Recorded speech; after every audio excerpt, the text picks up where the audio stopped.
Thank you so much, everyone, for being here tonight. I cannot tell you how thrilled we are to celebrate the opening of the new FastForward space that will enable entrepreneurs to pursue their dreams of building companies right here in Baltimore. And I think the timing of this event, just after Light City, just before the opening of Eager Park next door, and really just on the heels of the inauguration of our new mayor, it really speaks to the momentum that we currently have in our city. I am awestruck every day that I come through the doors, not only at the volume of amazing ideas being created in the labs and dorm rooms here at Johns Hopkins, but also at the ideas being created and worked on across the city in garages and in the community. And all of this change, this hope in the future we think about creating here, would not be possible without the vision and leadership of President Daniels and Deans Rothman, King, Schlesinger, and so many others across this campus who were willing to make this kind of investment and stake this kind of bet on the future of our city. I also know it would not be possible without many of you in this room, those of you that have taken time to mentor our teams, invest in them, fund important programs and spaces, lead our city and state, or the entrepreneurs of you in this room that are making bets on Baltimore and growing your company here. It is all of you that are making this possible, and I also want to make sure to highlight the contributions of the chairs of the Innovation Committee that really got all of this started, Jennifer Aliciaf and Drew Pardall. They provided the Hopkins faculty vision for this. They're entrepreneurs and scientists of the highest caliber in their own right, and we're really great leaders. Lastly, I just want to thank my team for making all of this happen, the programming and space that happens here, especially Brian Stansky, the head of FastForward, and Elizabeth Smythe, our head of strategy and impresario of this evening. So let's celebrate tonight what we're going to start here. Companies, collaborations, friendships, and the future. And it is with great honor that I now introduce Dr. Landon King, the Executive Vice Dean of Johns Hopkins Medicine, who has been one of our most ardent supporters from the early days when FastForward 1812 was just an idea on white paper. And as Landon comes up, I just want to mention that we're so honored to have several other elected officials. Senator McFadden, Delegate Mosby, we have Jim Smith from the Mayor's office, from Senator Van Hollen's office, Charles Connor, and from the Department of Commerce, Secretary Mike Gill. Thank you all so much for your support for tonight and for being here. Thank you.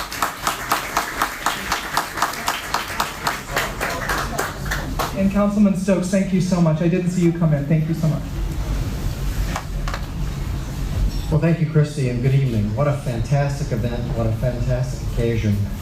It's a privilege to be here this evening to celebrate this milestone with both our university community as well as so many leaders from around the community and the city. We're grateful for all that all of you have done. At Johns Hopkins Medicine, we have a long track record of making discoveries that determine new approaches to diagnosis and treatment of patients here and around the world. But as we've looked forward, we've asked, how do we make sure that the breakthroughs that are happening at Johns Hopkins are going to translate into products that reach our patients and reach patients around the world? Moreover, how do we ensure that these new technologies not only get started in Baltimore, but in fact they stay in Baltimore?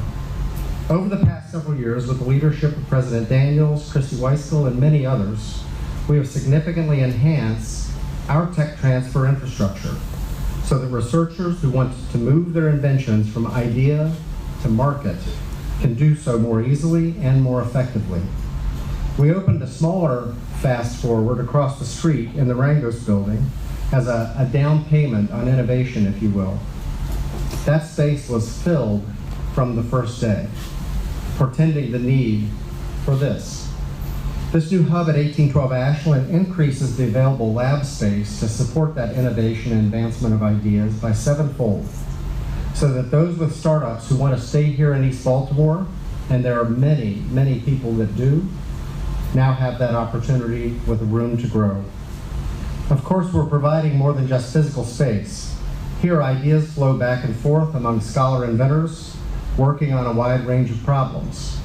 And creative passion, which our faculty and trainees manifest in abundance, can be focused on concrete next steps through a network of mentors and other resources as they move those ideas forward. For example, through the work of Johns Hopkins Tech Ventures, we pair startups with experienced VCs for guidance on fundraising, regulatory issues, manufacturing, and facilitate the connection between angel investors and the FDA. We offer yearly entrepreneur boot camps and education on topics like product market fit as a means of extending the excitement, the exposure, and the motivation. These fledgling companies have access to our School of Medicine core facilities, a distinguishing feature of this particular hub, and shared equipment that's located here in the hub. We're working hard to ensure that the entire ecosystem is in place to support moving our ideas into products that are going to improve health. Of course, the real draw is something less tangible, something that can't be built over a short time. That is the culture of innovation in the Johns Hopkins University. Companies, investors want to be a part of that. Our inventors want to stay linked to that. This space offers them a way. FastForward 1812 represents an investment in the future and a win for our patients, for entrepreneurs, for the university, and for the city of Baltimore. I want to offer my sincere appreciation to the many officials and trustees who have made this day and this space possible. And with that, it's my privilege to introduce the president of the Johns Hopkins University, Ron Daniels.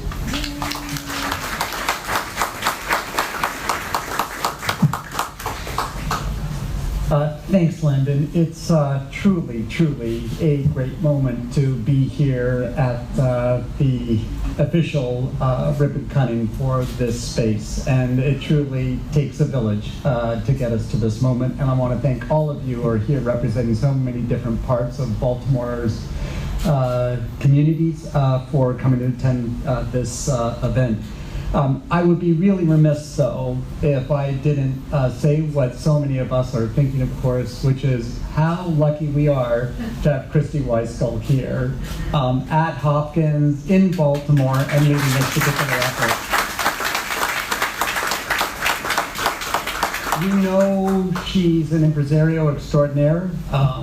Her energy, her optimism, her can-do attitude, her just unrelenting pursuit of this agenda has been something that is reflected very powerfully in so many of the successes we've enjoyed over the last several years, but truly reflected in this building and the ethos that we celebrate here today. So Christy, to you I say thank you.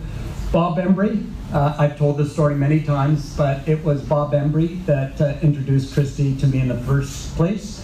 And as I've said before, Christy came to see me with a very solicitous, deferential, respectful set of ideas, which basically said, you're really screwing this up as a collectivity. Lawyers are the core problem, which again, as a law professor, that really won my heart immediately. And it ended with essentially a few days later, my saying to Christy, if you're so smart, come in and fix this and make this great. And she's done that. And so as much as we've accomplished, we know that this is just but a fraction of what we can do together. So Christy, we're lucky you're here.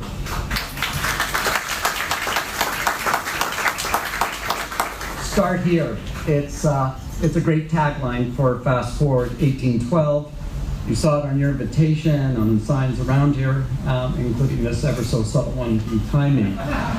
It's an invitation to all of us to launch our best ideas from here. It speaks to the immense promise of this space. But of course, Johns Hopkins didn't start here with this remarkable space in this remarkable building with this remarkable leadership. Rather, taking a page from the startups now working here, we started with an idea that grew into the space that you stand in right now. An idea that emerged, as Christy indicated a few moments ago, 3.5 years ago, when our faculty and students in the broader community made a resounding call to fill a gap in our innovation ecosystem and create an unprecedented space in our city, affordable, adaptable, expandable lab space. an idea to co-locate Johns Hopkins Tech Ventures and this 25,000 square foot home for startups in the same building as industry partners like Toshiba to spur the kinds of serendipitous encounters that spark new relationships, new ideas, new innovation. An idea to build a launching pad for entrepreneurs who emerge not only from Hopkins, but also in fact from across Baltimore, and who are now able to take their ideas from conception to experimentation to grow their companies right here. And of course, to make sure that no one is ever more than 200 feet from that elixir of innovation, the coffee machine, which is over there. Indeed, the space in this building is a physical manifestation of our commitment to bring together the essential ingredients of the primordial soup necessary for innovation to take root and to become dominant here in Baltimore. An authentic, dynamic urban environment where creativity is nurtured, initiative and experimentation are supported, and diverse ideas and experiences are not only welcome, they're sought out, they're essential. A place where entrepreneurs from all stages intermingle, where scientists, clinicians, legal experts, even legal experts, there's a place for us here, and venture capitalists collide, where people starting mission-driven enterprises sit cheek by jowl with bioengineers and oncologists and people from a diverse array of life experiences challenge, enrich, and complement each other. It is a place that I think truly reflects the creative, bold, resilient spirit that is at the core of our city, and we're proud to be here. A place that makes manifest our belief in its future and the role that innovation plays in creating economic opportunity as startups transform into thriving companies that start, stay, and grow here. A place that adds to and draws upon the already robust assets of our city and our region, the academic and research institutions, the proximity of federal agencies that fund and support research and development, with more than $2 billion in research grant funding, the leadership of private sector companies like MedImmune and Under Armour, and the passion of community leaders to bend the trajectory of our city. So today, we truly don't simply celebrate a space, but we celebrate the future, and the future that will happen here, starting now, starting here. And because in its very essence, innovation is a collaborative endeavor, we thank all of those public officials who are here today, but particularly want to do a shout out to Mayor Pugh and our partners from city and state government, the inspired leadership of foundations like AbleBob, and our belief that new industry and nimble entrepreneurs will be a key part of the reason that our city and the lives of our neighbors, and most important, our future generations, will be what they can and what they should be. So with that in mind, I'm thrilled to mark this moment for Fast Forward, for our institution, and for the city we call home. And again, it is my great pleasure to welcome to the stage Mayor Catherine Pugh, who not only shares very deeply this vision, but who has been an ardent champion of our collective desire to create a stronger, more vibrant future for our communities, our city, and all who call home. Mayor Pugh.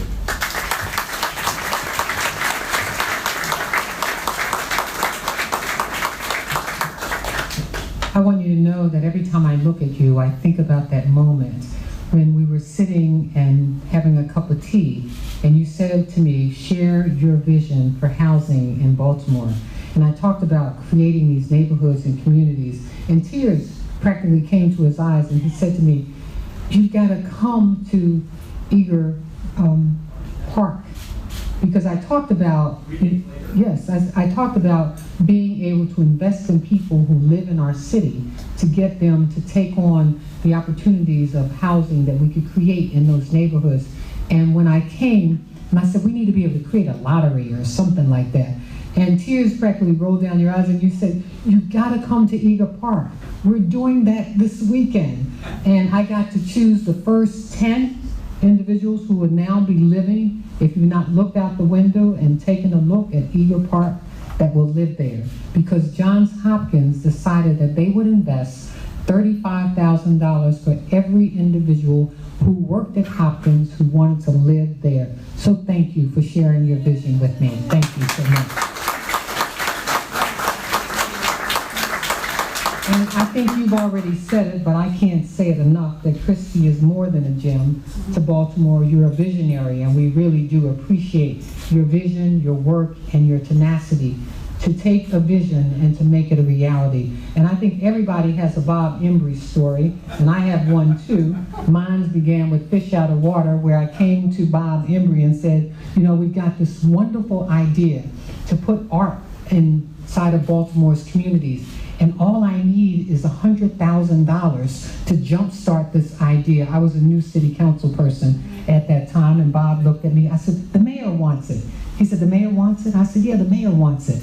And so he said, let me tell you what I'll do. Get me a letter from the mayor. I'll give you $100,000. If your project is successful, give me back my $100,000. If not, we'll, call it a grant. So I want you to know that we raised $1 million, wired the classrooms, provided instruments for our children, and I gave Bob back his $100,000.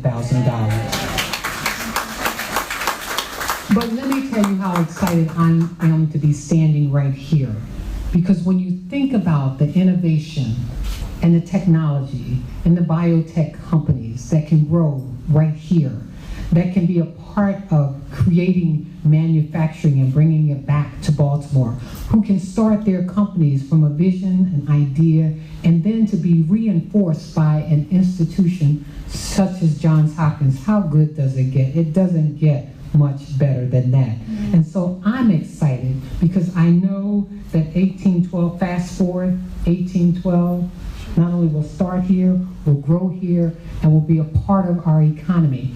I tell my department heads that we've got to make room for millenniums because they don't work the way that some of us have become used to working. They want to be out there creating, innovating, and coming up with new ideas, and we've got to allow them to grow and to be able to do that.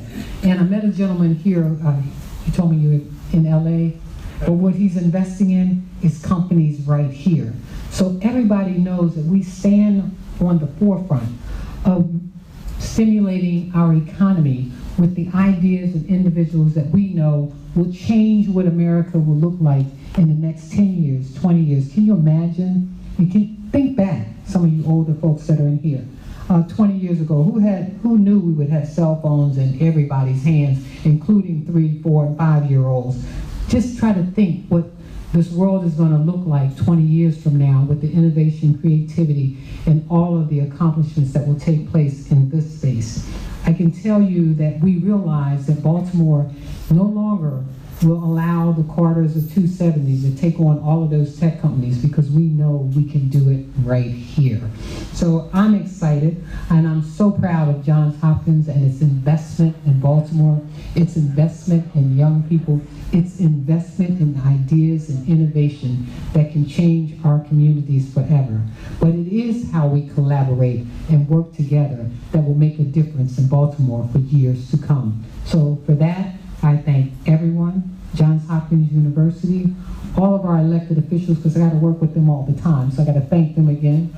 Thank you all for believing that Johns Hopkins is the university in our city that is renowned throughout the world, that can help change America, the nation, and the world. So again, I'm excited, so let's keep moving fast forward.